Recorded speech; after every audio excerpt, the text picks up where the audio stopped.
She stayed in the hotel here to our left when they filmed for Selena. This is called La Mansión del Rio. That's Spanish for La Mansión del Rio. Okay, I speak Spanish a little bit. Mansion on the River is the original site of St. Mary's Law School. When the law school outgrew its location here, they relocated to the west side of town.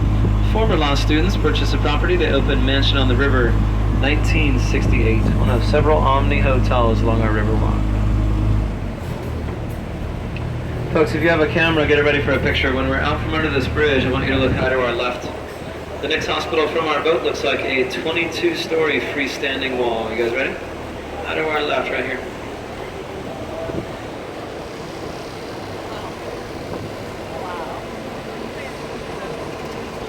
Those are super skinny patients at the next hospital. Yeah. Folks, we do things differently in Texas. Look at the bottom floor. This is the only hospital that has a bar as a recovery room.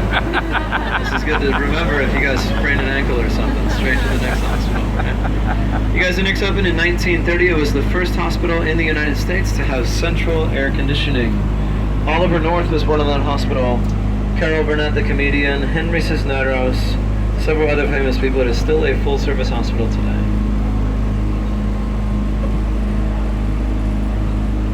Folks, look in front of us, you'll see this 16-story hotel. That's the Hyatt Regency.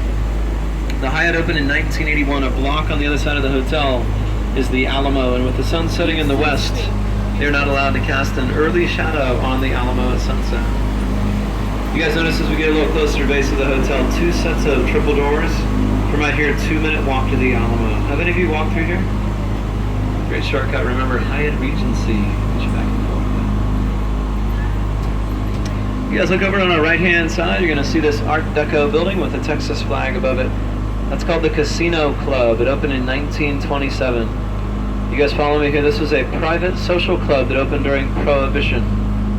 That's another way to say people came here in the late 20s to just hang out, and that's it. That's all they did here during Prohibition. My favorite part of this situation, these folks claim to begin manufacturing alcohol 5 seconds after Prohibition was repealed. Am I the only one that finds it convenient that they already had all the equipment in there? They had a fully stocked bar the first day. What are you guys doing here yesterday? Bottom floor is restaurants, upper floor is apartments. Raise your hand if you've read the book Roots or seen the TV series. There we go. Alex Haley lived right here for a number of years. Popular author. You guys be as quiet as possible right here. I don't know if any of you have noticed, we are surrounded by tourists in their natural habitat. Never approach them or feed them stuff. I know that sounds kind of fun, right? River Square, you guys, great place to stop and eat. How many of you have seen our dinner boats? They look like this one. They have a table in the middle. They serve food. You can chat with any one of the restaurants with those all set up. Food and a guided tour.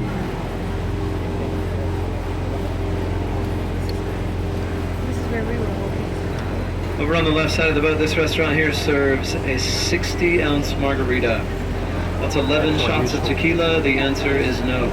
Okay, we are not stopping right here.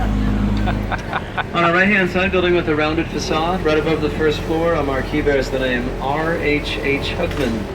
Folks, Robert Hugman was the architect of the Riverwalk, and he had his office right at the bottom floor, right here. There's a bust of Robert Hugman there. A lot of folks mocked Hugman. They said he would be drowned out of there, but like I mentioned with flood control, little flooding here since 1921. Colored umbrellas on the right. This is Casa Rio restaurant, opened for business in 1946. They are still family owned and operated.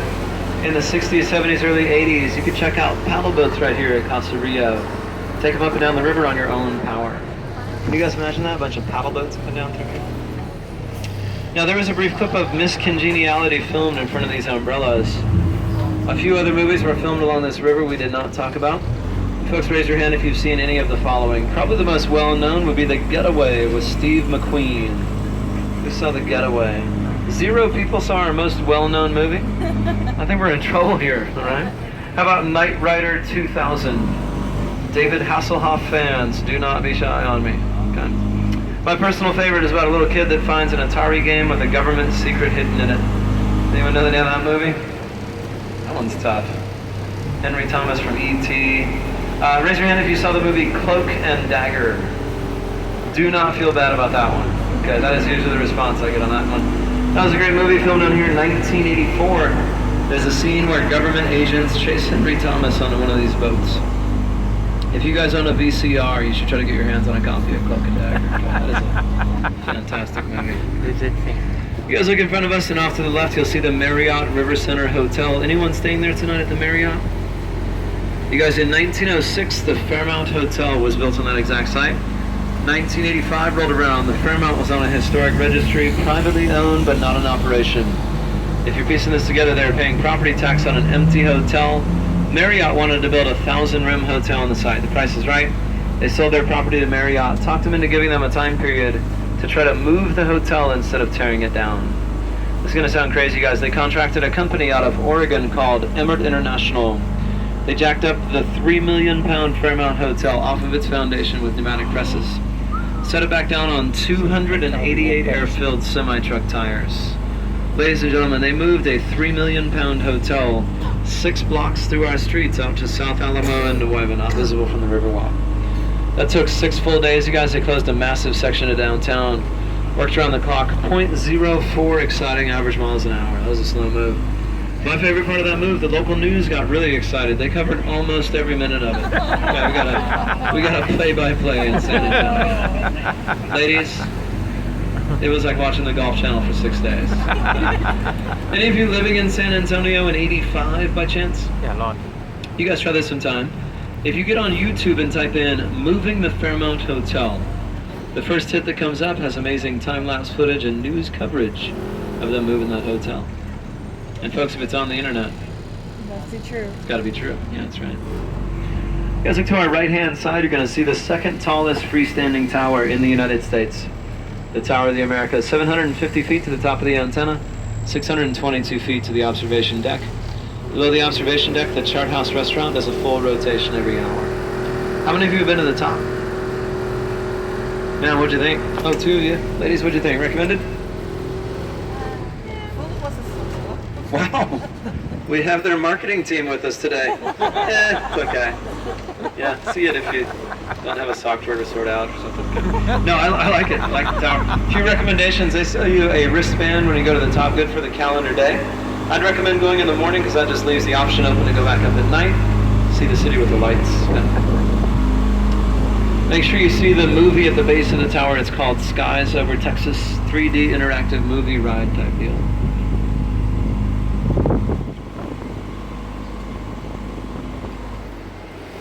On our right-hand side, you'll see we have some construction going on.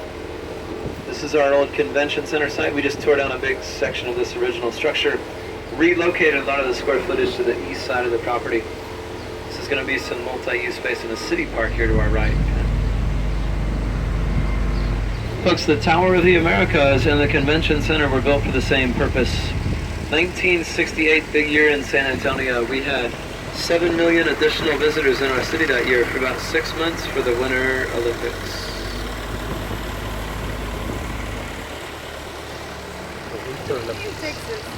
The Winter Olympics. South Africa?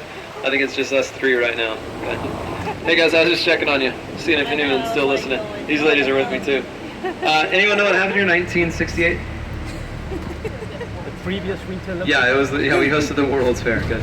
If you remember only one thing from my tour, please remember that San Antonio will never host the Winter Olympics. Very important. We're in South Texas right now. You guys, the World's Fair, though, was a huge deal for San Antonio. It really boosted our local economy. Really changed the city. A lot of this infrastructure we're looking at is directly tied to the World's Fair. Another piece of that is over here on our right-hand side. When we're out from under the bridge, you're going to see the Lila Cockrell Theater right here to our right, named after the first female mayor of San Antonio. Look right below the roofline, you'll see this incredible mosaic done by Juan O'Gorman for the World's Fair. This is a timeline. It goes from the edges in the past, moves through time toward the center at present day, where clothing is optional. Now, how many of you have heard of Juan O'Gorman, the artist? He did the largest mosaic in the world. It's in Mexico City.